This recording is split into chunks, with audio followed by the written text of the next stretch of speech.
ADT 3.0 ভাইজান, আপনি সেই ব্যবসার তো 50 লাখ টাকা সেই শেয়ারটা পাইছি, তো আপনি টাকাটা কি এখন দেবেন? ইয়ে করেন, কালকে আমার ওই টাকাটা আপনি দিয়ে দেন, আমি ব্যাংক থেকে উঠাই আপনারা কি আমি দিয়ে দেবো। তাহলে আমি ওই করি, হ্যাঁ। আমি দিয়ে দিই, আপনি কালকে আমাকে দিয়ে দিয়ে নেন। হ্যাঁ, সেটাই ভালো হয়। তো ইদানিংকাল দেখতেছি আপনার মন খুব খারাপ থাকে। আপনি কি কোনো সমস্যায় পড়েছেন ভাই, নাকি কোনো সমস্যার ভিতরে আছেন? আমি প্রচন্ড সমস্যার ভিতরে আছি। কারণ আমার এই ছেলে দুটোকে নিয়ে আমি খুব টেনশন ফিল করি। আমার এই একটা ছেলে তো প্রতিবন্ধী, আর বড় ছেলেটা তো একটু 20। আমার বিশ্বাস করতে একটু নিজের কাছে ডাউট লাগে যে আমি মারা গেলে আমার এই ছেলেটা কার কাছে থাকবে, কি করবে, এই নিয়ে আমি একটু টেনশন ফিল করি।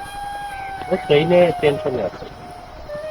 তো ভাই, আমি আপনাকে একটা বুদ্ধি শিখাই দিতে পারি, আপনি কাজটা করে দেখতে পারেন। তাহলে আপনার দুটো ছেলেকে আপনি চিনতে পারবেন কে আপনাকে প্রকৃত ভালোবাসে। আমার মনে হয় আপনি এই বুদ্ধিটা করলে আপনার কাজে লাগতে পারে। তাহলে আপনি চিনতে পারবেন আপনার কোন ছেলেটা আপনাকে বেশি ভালোবাসে, বা আপনার সম্পত্তি দেখে শুনে রাখতে পারবেন। আচ্ছা, কি করা যায় বলো তো? তাহলে এটা আপনি শোনেন।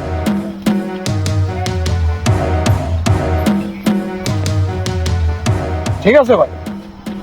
গুড, খুব সুন্দর একটা বুদ্ধি দিয়েছো। আমি এই কাজটা আজকেই করবো বাসায় যেয়ে। তাহলে ওই কথাই থাকলো। হ্যাঁ, খুব সুন্দর বুদ্ধি দিয়েছো ভাই। আমি এই বাড়ি যে আজকে এই অভিনয়টাই করবো। খুব সুন্দর। ঠিক তাহলে আসি। হ্যাঁ, আসসালামু আলাইকুম। ওয়ালাইকুম আসসালাম।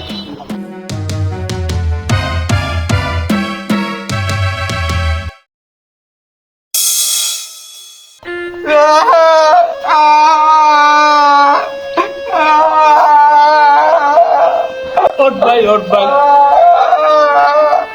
যাও আর তা তো হয়েই গেছে। চল এখন বাপটারে মাটি দিয়ে আসি।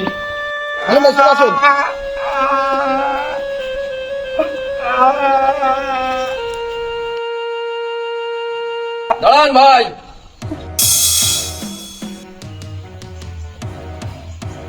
কেন ভাই, কি হয়েছে? ভাই, আপনি ডক্টরের কাছে আমি 5,000 টাকা পাবো। আমার দোকানে বাকি খাইছে, টাকাটা যদি দিতেন তাহলে একটু ভালো হতো। কিসের টাকা? আমার বাপ খাইছে, আমার বাপের সাথে বুঝবা। আজকে তুমি আমার বাড়ির সামনে আইছো কিসের জন্য? যখন খাইছে তখন না আমি কেন? যাও, বেরোয় যাও, তোমার টাকা আমি দিতে পারবো না। যাও, চলে যাও। ভাই, আমার টাকাটা আপনি দিলেন না ভাই। আপনি টাকা না দিলে আল্লাহ বিচার করবে। আমি গরিব মানুষ। টাকা পয়সা দিতে পারবো না, যান, বেরোয় যান। একটাই মরা নিয়ে খুব বিপদে আছি, ঝামেলায় আছি। যান, বেরোন, বাসা থেকে বেরোন। আমার হারাম টাকা না, আমার হালাল টাকা ভাই। আমার টাকাটা দিলেন না, আল্লাহ বিচার করবে।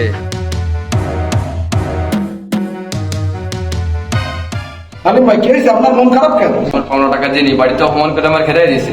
কি বলেন ভাই? আপনার টাকা আপনারা দিইনি? না, আমিও তো টাকা পাবো, চলেন তো। চলেন। এই এই ব্যান্দানো বাদ দে, চল এই ওই মরা মাটি দিয়ে আসি। ওঠ ওঠ, মরা মাটি দিয়ে আসি, চল। ও ভাই দাঁড়ান। আপনি কে? আপনাকে তো চিনলাম না। ভাই, আপনি আমাকে চেনবেন না। আপনার বাপ আমার সাথে শেয়ারে ব্যবসা করতো। গতকালকে 50 লাখ টাকা সে আমার কাছ থেকে নিছে, বলিছে আজকেরা দিবে, কিন্তু আজকে এসে দেখি সে মারা গেছে। আমার টাকাটা আমাকে ফেরত দেন। এটা কি মগের মুল্লুক পাইছেন? আমি ঠিক বুঝলাম না। এ আপনার কাছ থেকে যে 50 লাখ টাকা নিছে, তার কি কোনো এভিডেন্স আপনার কাছে আছে? থাকলে দেখান। ভাই, আমার কাছে কোনো ডকুমেন্ট নেই। আপনার বাপের সাথে আমি এই যে ব্যবসা করি এই পর্যন্ত, তার সাথে আমার কোনোদিন কাগজপাতি নিয়ে কোনো ঝামেলা হয়নি, টাকা পয়সা নিয়েও কোনো ঝামেলা হয়নি। সে আজকে নিছে, কালকে দিয়ে দিছে। আর আপনি কেমন কথা বলতেছেন?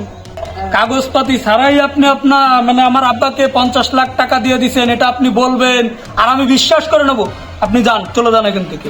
আমরা কোনো টাকা পয়সা আপনাকে দিতে পারবো না। একটারে খেদাই পারি না, আর একটা হাজির হয়ে গেছেন। ওই সমস্ত কথাবার্তা চলবে না ভাই, আপনারা এখান থেকে চলে যান। আমি কোনো টাকা পয়সা আপনাদের দিতে পারবো না। ও ভাই, টাকা যদি আপনারা না দেন তাহলে কিন্তু আমি হাসরের মাঠে টাকা খাবো। এই দামে কিন্তু আমি ছাড়বো না।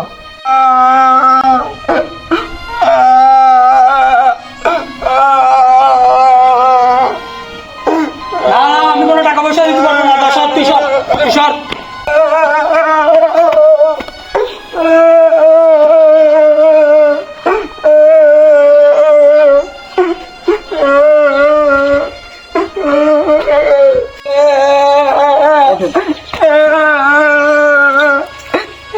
আরে ভাই, আপনি কেমন মানুষ? আপনার প্রতিবন্ধী ভাই সে শরীরের রক্ত বেঁচে তার বাপের টাকা শোধ দিতে যাচ্ছে, যাতে হাসরের ময়দানে আমি তাকে যাতে না ঠেকাই। আর আপনি সুস্থ সবল একটা মানুষ, আপনার বাবার টাকা পরিশোধ করতে আপনি রাজি হচ্ছেন না। আপনি কেমন ছেলে ভাই? আপনি কেমন সন্তান? আপনার তো এই দুনিয়ায় বেঁচে থাকার কোনো যোগ্যতাই রাখেন না। আপনার ভাই প্রতিবন্ধী, এই প্রতিদান দিলেন ভাইরে। এই যে প্রাচুর্য রেখে গেছে আপনার বাপ, কাদের জন্য রেখে গেছে? আরে ভাই, কাদের জন্য রেখে গেছে? আপনি যোগ্য সন্তান হতে পারেননি।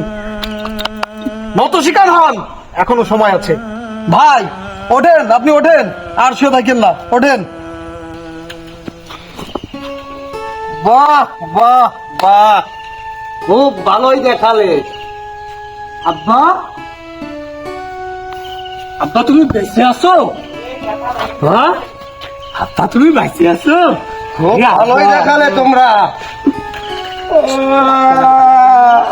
সরে যা, তোর মতো ছেলে আমার লাগবে না। আমার এই বুবা প্রতিবন্ধী ছেলেকে আমি মরে যাচ্ছি তোর কাছে রেখে গেলাম, তুই কি করলি আমার ছেলের সঙ্গে?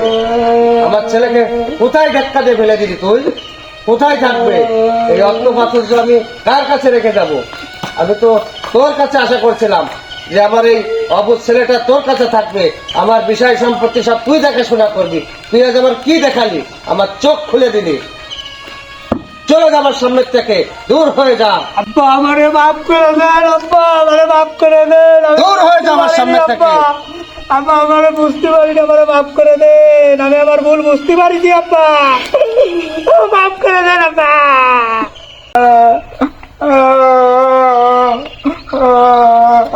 ওঠ, তোকে তো চিনলাম, তুই আমার কি করবি আমি মরে গেলে? তোর এই ভাইটাকে কোথায় রাখবি আমার তো সবই বোঝা হয়ে গেছে। আমার এই যে বিষয় সম্পত্তি আছে তার এক আনা তোকে দেবো। আমি মরার আগে উইল করে দিয়ে যাব। ভাই, তাহলে আপনি কি আপনার যোগ্য সন্তানকে পাইছেন? এই প্রতিবন্ধী ছেলেই আপনার যোগ্য সন্তান। এই যে সম্পত্তি আপনি রেখে যাচ্ছেন, ওই বড় ছেলে আপনার কিছুই দেখবে না, সব নষ্ট করে ফেলবে। এই আছে আপনার প্রকৃত যোগ্য সন্তান। তুমি ঠিক বলেছ ভাই, আর তোমার জন্য আমার চোখ খুলে গিয়েছে। আসলে আমি বিষয় সম্পত্তি কার কাছে রেখে যেতাম। তুমি একটা ভালো কাজ করেছো, আমার সৎ পরামর্শ দিয়েছো। ভালো থাকিস, চল বাবা। ভাই, একটা কথা মনে রাখবেন, চালাক মানুষ অনেক কিছুই জিততে পারে, কিন্তু বিশ্বাস আর দায়িত্ব শুধু সৎ মানুষই ধরে রাখতে পারে। সবাই কথা বলতে পারে, কিন্তু সবাই দায়িত্ব নিতে পারে না। নীরবতার মাঝে যে ভালোবাসা থাকে সেটাই চিরস্থায়ী।